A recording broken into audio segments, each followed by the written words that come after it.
Hello, everyone, and welcome to NEMT Expert Talks. I'm here with Matt Murphy, who was on the founding team of Circulation, which was a tech-enabled NEMT broker, which was successfully acquired by Modivcare. Matt subsequently worked for Modivcare for a number of years as the executive vice president of network, and since then, he has worked for other tech-focused healthcare startups. Matt, thank you so much for being with us. Oh, thanks for having me, Nirav. So today we are going to talk about how to negotiate with your broker. The key steps for an NEMT company to go through in negotiating with a broker is, number one, preparing for that negotiation, two, actually doing the negotiation with their broker, and number three, launching their operations with the broker post-negotiation. So why don't we just dive into topic number one, preparing to negotiate with your broker.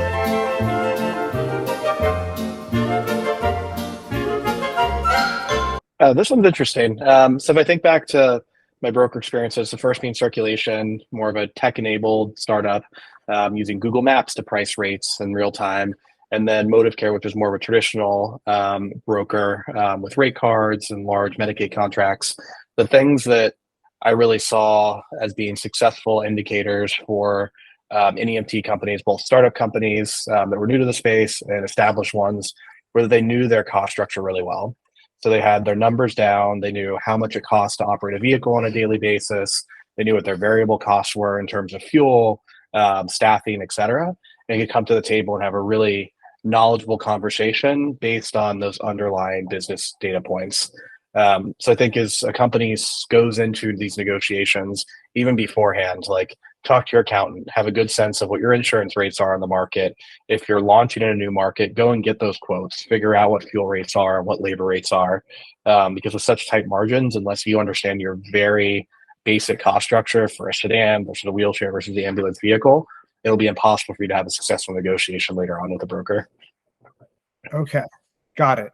So understanding all of your various costs so that when you're talking with that broker, you can sort of lay it out for them. Hey, these are all the various costs that go into me doing a trip for you. So here's where we need to push down those costs. Otherwise, it's untenable for me to do trips for you. Totally. I guess before moving on to the next step, there are your sort of national broker companies, the big ones like Modivcare, right, where you worked. And then you have your relatively smaller broker companies, your regional ones, or even ones in your specific local area. Is there any difference in preparing to negotiate with the big guys versus the small guys? Yeah, not tremendously different, I'd say, for both. So if knowing your cost structure is one piece, the second piece, which is probably even more critical, and I'd say the local regional brokers will be better at this than the larger ones, is understand the market. And what I mean by that is, what are the zip codes you're operating in? What are the distances of trips? And then ultimately, what does competition look like? So on the first piece, understanding the market profile, it is really important for you to know, am I operating in zip codes that are rural Texas or rural Midwest, where I'm going to have long distance trips with unloaded legs back, versus a high density urban metropolitan area? So know that. So the second piece is, whether it's a regional or national broker, know where most of the trips originate and end. And what I mean by that is, are there major medical centers or dialysis clinics or substance abuse clinics in that area where most of the trips will be concentrated around? And again, for a national broker, they're going to have a really good understanding of this at an aggregate level. Those local guys will have an even better understanding. So you really need to go in with a well-versed kind of understanding of what the market looks like and what those trips look like. I'd say the next piece in terms of preparing for that negotiation, again, regional or national broker, is that we mentioned kind of the cost structure up front. We understand the market dynamics, know what the competition looks like. So for a regional broker, it's fairly likely that you can talk to colleagues or others in the space and understand how many other people are there out there competing for those contracts. With a national broker, keep in mind that they might have their own subsidiary doing trips that they can bring in to compete with you on rates, or other large providers. So I'd say, again, understanding competition, what the ride profile looks like, is super important. But more than anything, know what that broker, how deep of an understanding that broker has in that market. Step number two, then, actually negotiating with the broker?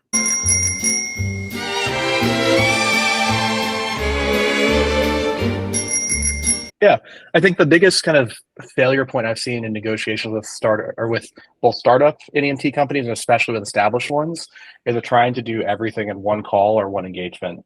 So if I think about negotiation, I would typically break it up into at least 2 points of contact or two calls, two meetings, whatever it is with whoever you're talking to at the broker. And that first call, don't even talk rates. Start to understand. And what I say is think of things that are inside the contract and outside the contract. So stuff that you'll negotiate that are inside the contract are things like your service level agreements, your pickup and drop off window times, liquidated damages, the actual rates themselves. That stuff goes in the paper.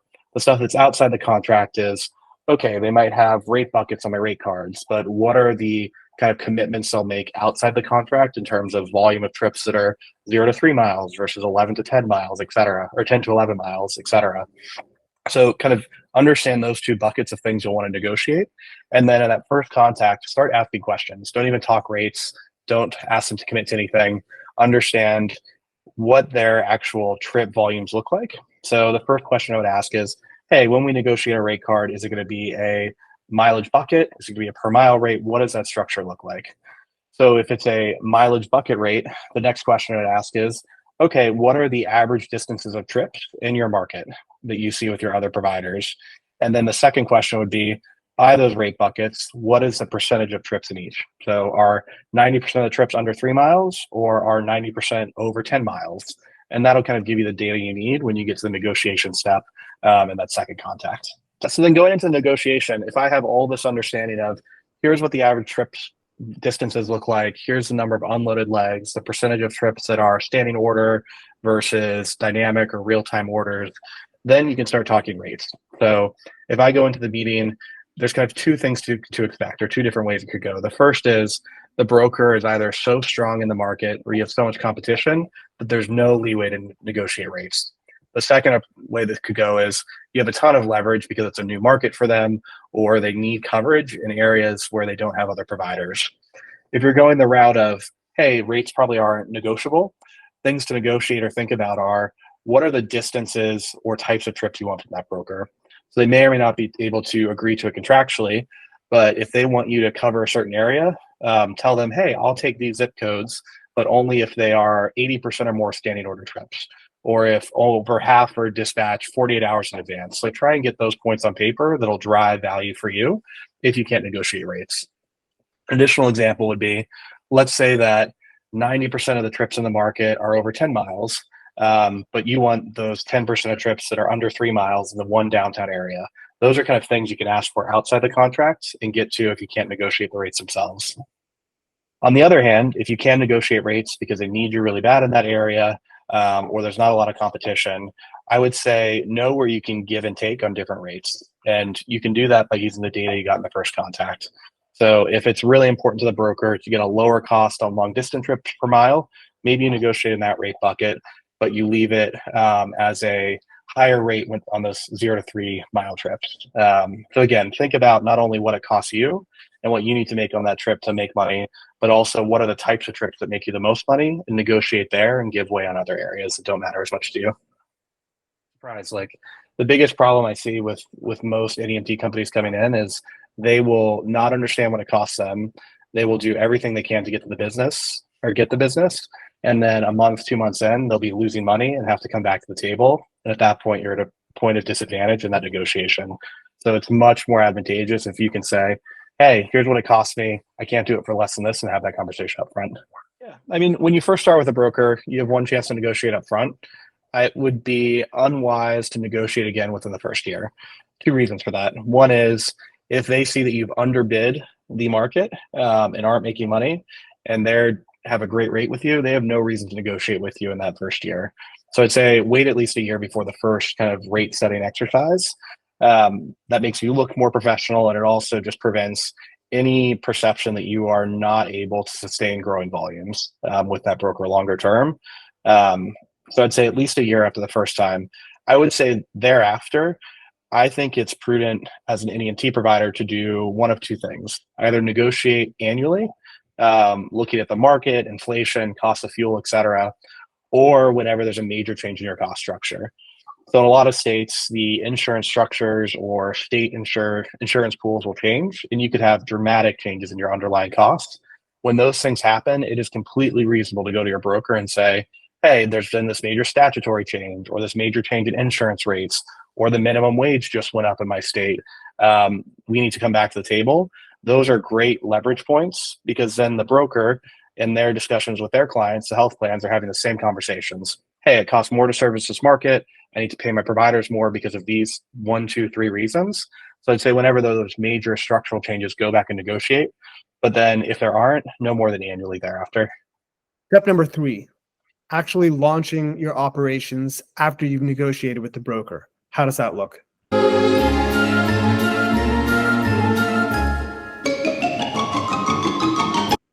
Yeah.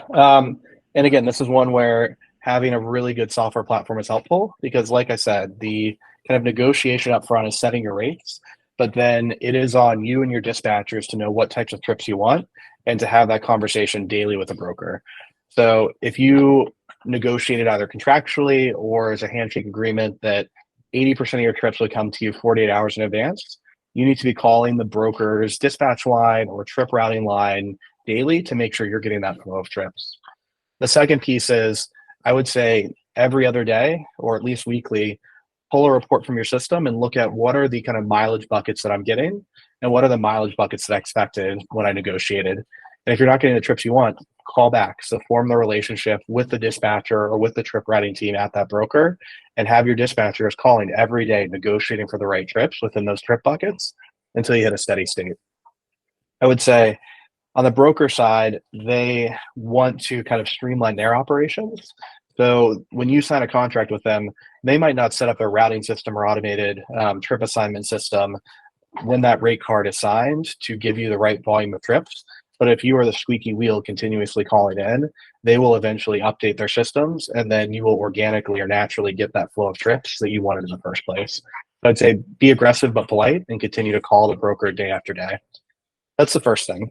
The second piece is more of a, let's call it a monthly exercise. So for the first 6 months, you probably negotiated with a regional operations manager or business development person or network development person. I would get them on the phone at least monthly and pull the data as to what they promised, what you're actually getting in terms of trip volumes, and have that conversation. So at that point, you're attacking it not only from the front line with the people dispatching and routing the trips, but with the people negotiating and trying to keep the network happy. And those 2 pressure points will typically push the broker in the direction of giving you the right volume of trips you want. Okay. Well, that was pretty comprehensive in how to negotiate with your broker. Matt, thank you so much. Are there any final thoughts you want to leave our viewers with? Yeah, honestly, the biggest reason I see transportation providers fail, both in negotiations and just as companies, is they don't understand their cost structure and they don't have a good accountant. So know how much it costs for you to do business and bring that into every negotiation with your broker. Run, Bambi, run. All right. Thanks, Matt.